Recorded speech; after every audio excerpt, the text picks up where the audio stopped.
নমস্কার শ্রোতা বন্ধুরা, আজকের বিষয় ডক্টর বি.আর. আম্বেদকর, তার জীবন কাহিনী।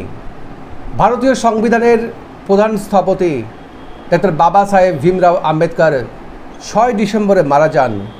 তিনি কেবল একজন মহান আইনবিদই ছিলেন না, তিনি একজন অর্থনীতিবিদ, সমাজ সংস্কারক এবং রাজনৈতিক নেতাও ছিলেন, যিনি ভারতের পিছিয়ে পড়া অধিকার ও উন্নয়নের জন্য অক্লান্ত পরিশ্রম করেছিলেন। তাঁর জীবন ছিল বৈষম্যের বিরুদ্ধে লড়াই এবং ন্যায় বিচার ও সাম্যের উপর ভিত্তি করে একটি সমাজ গঠনের জন্য নিবেদিত প্রাণ।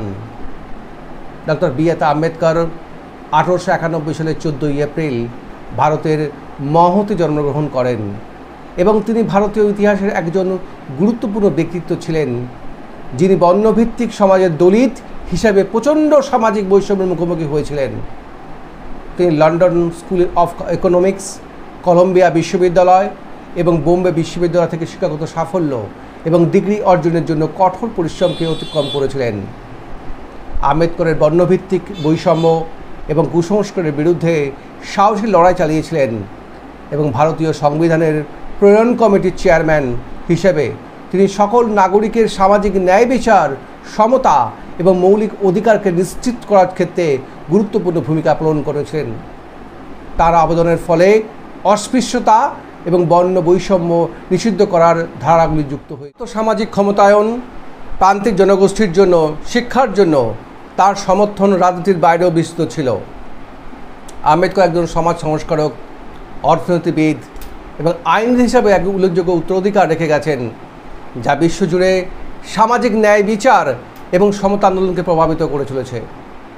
যদিও তিনি 6 ডিসেম্বর 1956 সালে চলে গেছেন, তবুও তার ধারণাগুলি এখনও সমাজের সংস্কার এবং নীতি নির্ধারণকে প্রভাবিত করে। তার নীতিগুলি আমরা উল্লেখ করব, যে পর্ব আমাদের বর্তমান সমাজে ভীষণভাবে উপকৃত হবে এবং উপকৃত হয়ে চলেছে এবং আগামী দিনে উপকৃত হবে, সেই বিষয়গুলো আপনার সামনে রাখছি।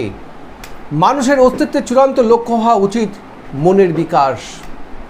জীবন দীর্ঘ নয়, বরং মহান হওয়া উচিত। উদাসীনতা হলো সবচেয়ে খারাপ ধরনের রোগ, যা মানুষকে প্রভাবিত করতে পারে। আমি সেই ধর্ম পছন্দ করি যার স্বাধীনতা, সাম্য এবং ভ্রাতৃত্ব শেখায়।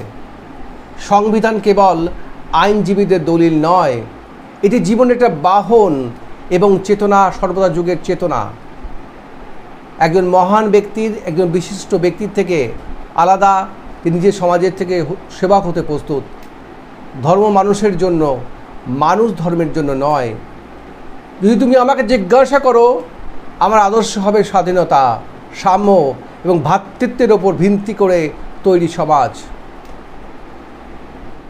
যখন আপনি মানুষের মন থেকে এই ভুল ধারণা দূর করবেন এবং তাদের বুঝতে সক্ষম করবেন যে তাদের যা বলা হচ্ছে তা ধর্ম নয়, বরং এটি আসলে আইন, যখন আপনি সংশোধন বা বিলুপ্তির জন্য আহ্বান জানাতে পারবেন। জ্ঞান হলো একজন মানুষের জীবনের ভিত্তি। এক ফোঁটা জল সমুদ্রে মিশে গেলে তার পরিচয় হারায়।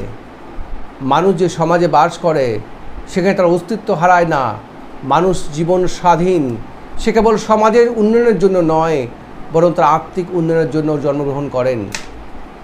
যারা ইতিহাস ভুলে যায় তারা ইতিহাস তৈরি করতে পারে না। শিক্ষিত হও, সংগঠিত হও এবং উত্তেজিত হও। যদি তুমি সম্মানজনক জীবনযাপন বিশ্বাস করো, তাহলে তুমি আত্মসহায়ের বিশ্বাস করো, যা সর্বোত্তম সাহায্য করে। আমাদের নিজেদের পায়ে দাঁড়াতে হবে, আমাদের অধিকারের জন্য যথাযথ লড়াই করতে হবে। তাই তোমাদের আন্দোলন চালিয়ে যাও এবং তোমাদের বাহিনীকে সংগঠিত করো। সংগ্রামের মাধ্যমেই তোমাদের কাছে ক্ষমতা, মর্যাদা আসবে। আমি একটি সম্প্রদায়ের অগ্রগতি পরিমাপ করি নারীদের অগ্রগতির মাত্রা দিয়ে। গণতন্ত্র কেবল সরকারের একটি রূপ নয়, এটি মূলত সহকর্মীদের প্রতি শ্রদ্ধা ও শ্রদ্ধার মনোভাব। মূল ধারণা হলো ব্যক্তির আধ্যাত্মিক বিকাশের জন্য একটি পরিবেশ তৈরি করা। 1990 সালে বি.আর. আম্বেদকরকে সামাজিক ন্যায় বিচারের জন্য এবং জাতি গঠনে তার বিশাল অবদানের স্বীকৃতি স্বরূপ ভারতের সর্বোচ্চ সম্মান ভারতরত্ন প্রদান করা হয় এবং 1956 সালে 6 ডিসেম্বর তিনি মর্মান্তিকভাবে মারা যান এবং উল্লেখযোগ্য উত্তরাধিকার রেখে যান। তার মৃত্যু দেশের জন্য এক উল্লেখযোগ্য ক্ষতির কারণ, এটি ভারতের প্রান্তিক জনগোষ্ঠীর অধিকার এবং ক্ষমতায়নের জন্য নিরলস সক্রিয়তার এক সময় সমাপ্তির ইঙ্গিত দেয়। তার ধারণা এবং শিক্ষা বিশ্বজুড়ে ন্যায় বিচার, সাম্য এবং নিপীড়িতদের অগ্রগতির আন্দোলনকে অনুপ্রাণিত করে তুলেছে। অবশ্যই এই ধরনের নীতি, এই ধরনের কাহিনী এবং জীবনের কথামূলক গঠনমূলক শিক্ষা পেতে অবশ্যই আমাদের ড্রিম অ্যাচিভার এইচপিএস গ্রুপ চ্যানেলটিকে সাবস্ক্রাইব করুন, লাইক করুন এবং শেয়ার করুন এবং আপনার মতামত দিন। অবশ্যই ডান দিকে দেওয়া বেল আইকনে প্রেস করুন। Thank you very much.